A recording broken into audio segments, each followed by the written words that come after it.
А, нет, не я буду читать, вы будете читать.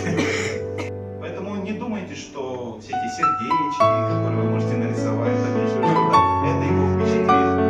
Не это его впечатляет.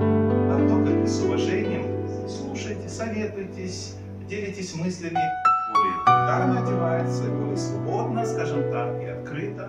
Либо та девушка, которая была исполнена. Красиво, элегантно. У нас еще разные любимым раньше лучше заботливый.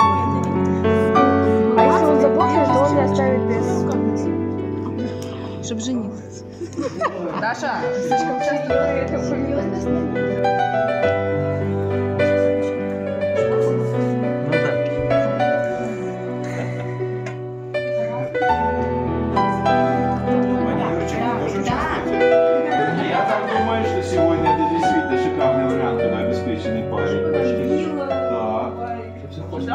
Так, хорошо, девушки. Заботливый, формированный, зрелая личность. Так, хорошо. Ребята? Заботливый. Так, у них тоже было, да? Заботливый. Еще давайте. Добрый. Должен быть парень добрый. У вас есть такой пункт?